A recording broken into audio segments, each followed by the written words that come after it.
वो आदमी अभी अभी टाइम ट्रैवल करके प्राचीन काल में पहुंचा था और आते ही देखा सरकार शादी के लिए लड़की फ्री में बांट रही। जैसे ही उसने महिलाओं की लाइन देखी वो थोड़ा निराश हुआ। ज्यादातर औरतें बिल्कुल साधारण लग रही थी, लेकिन तभी कुछ महिलाएं आई जो इतनी खूबसूरत थीं कि सबकी नजरें थम गई। तभी अचानक उसे 3 महिलाओं की मन की आवाजें सुनाई। उसे लगा शायद उसका वहम, लेकिन फिर एक अमीर खानदानी लड़की की सोच जब सुनाई दी तो वो चौंक गया। उसी पल एक छोटी सी स्पिरिट प्रकट हुई और उसे फेवरेबिलिटी सिस्टम से बांध दी। सिस्टम ने बताया अगर वो हर लड़की की फेवरेबिलिटी स्कोर बढ़ाता है तो उसे अलग अलग रिवॉर्ड्स मिलेंगे। वो बहुत एक्साइटेड हुआ, लेकिन खुशी ज्यादा देर टिक नहीं पाई क्योंकि अधिकारी ने घोषणा की हर पत्नी पर हर महीने 50 किलो अनाज देना अनिवार्य है। लोग पीछे हटने लगे, लेकिन अधिकारी ने सख्त लहजे में कहा जो कुंवारा रहेगा उसे सीधे युद्ध के मैदान भेज दिया जाए। डर के मारे 2 गांव वालों ने जल्दी से मजबूत कदकाठी वाली औरतों को चुन लिया। अब बारी थी उस आदमी की। वो सोच में पड़ गया क्योंकि सामने खड़ी तीनों औरतें लाजवाब थीं। अधिकारी उसे जल्दी करने को कह रहा था, लेकिन तभी सिस्टम ने बताया इन तीनों की अपनी अपनी स्पेशल आइडेंटिटीज और अगर वो तीनों को चुनता है तो एक हिडन रिवॉर्ड अनलॉक करेगा। उसने बिना वक्त गंवाए कह दिया मैं तीनों को चुनता हूँ। भीड़ हंसने लगी, लोग मजाक उड़ाने लगे। एक को पाल नहीं सकता, तीनों को कैसे संभालेगा? अधिकारी ने चेतावनी दी अगर अगले महीने अनाज नहीं दिया तो कानूनन सजाए मौत मिलेगी। अब वो अपने तीनों पत्नियों के साथ घर लौटने लगा, लेकिन रास्ते में ही एक स्थानीय गुंडे ने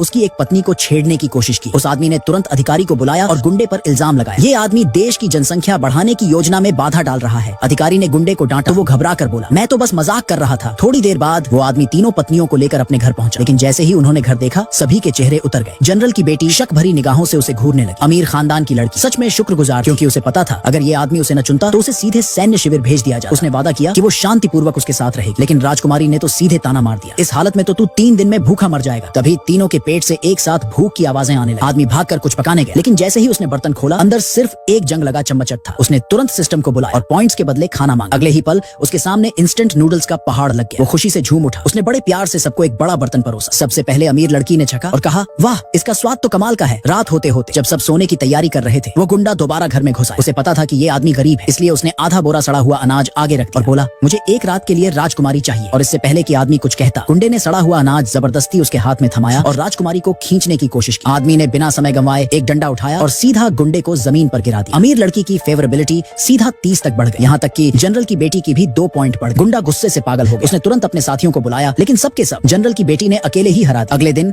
एक भला गांव वाला दौड़ता हुआ आया और बताया कि गांव की एकमात्र गाय को मार दिया गया है। पता चला ये वो गुंडे की पिछली रात की हार का बदला था और अब वो अफसरों के साथ बैठकर बीफ की दावत उड़ा रहा था। उन्हें लगा कि वो आदमी अब डर जाए, लेकिन वो गलत थे। इस बार आदमी ने ठान लिया कि वो अपने शरीर के असली मालिक का सम्मान वापस लाकर रहेगा। तीनों पत्नियां चाहती थीं कि वो इस मामले को जाने, लेकिन आदमी अब रुकने वाला नहीं था। उसे सिस्टम पर पूरा भरोसा था और वो अपनी मार्शल आर्ट स्किल्स बढ़ाने की तैयारी में। इधर जब अफसर चुराए हुए बीफन का मजा ले रहे थे, एक अफसर ने गुंडे से पूछा तुझे डर नहीं लगता कि वो बदला लेगा? और इससे पहले कि गुंडा कुछ कहता वो आदमी अचानक वहां पहुंच गया और बोला अब तू अपने गुनाहों की कीमत चुकाएगा।